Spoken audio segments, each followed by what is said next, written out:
जय जगन्नाथ सांग मैंने तो सकाल सकाल देखिपे केते जोरे खरा हो तो भाविली समस्त गुड़े पखाड़ खायापे देवी पखाड़ सहित टे घांट तरकारी ना कौन चलो से भाविली बाड़ी में जहाँ सब परिया पाइबी सब ठोड़ी ठोड़ा कि नहीं पलि आसबि तो सजना छुई झुड़ंग कदली दीटा भेषण पत्र डाल यू गोटे अमृतभंडाटे भी नहीं जाइली अमृतभंडा नहीं सारापर सामने देखिली गोटे बैगण दीटा फड़ी सुंदर सुंदर बैगण ताको भी तोड़ी नहीं बैगण तोड़ी नहीं सारापर देखिली कि लेंबू दीटा बड़ बड़ पाचि जाइए तो लेंबूटा को भी तोड़ी नहीं पखाड़ खाइबे और लेंबू टे न खाइले कौन चलो पखाड़ सहित लेंबूर ही मजाटा अलग तो बाड़ी जहाँ परिया आनी आ घरे किसी मिसई गोटे परिवा को भल भाव परिष्कार धोई दी सारापर कटाकटा आगे सारी देती तो भिडियोटी प्रथम शेष पर्यंत देखो भल लगे लाइक करूँ शेयर करूँ सब्सक्राइब करने को मो चैनल को जमा भी भूलुनी ये सबुठ प्रथम मुझे हलदी लुण गोलैकिना टी परिवाटा को भल भाव भाजी देती भाजी सारापर एपटे मसला रेडी करपटे मसला रेडी कर सारापर परिवाटा हो जाए परिवाटा को प्रथम मुझे काढ़ी नहीं गोटे जगह को काढ़ी सारापर से कड़े टे तेल देदेबा तेल दे सारापर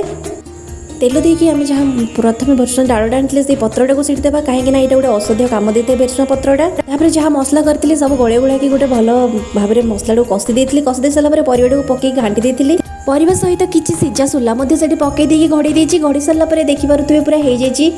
घांट तरकारी हम बड़ी टी न पकड़े कौन हम तो बड़ी टी भी पकई देकी फाइनाली आम घांट तरकारी हो जाए पखाड़ रेडी होगला रही जय जगन्नाथ।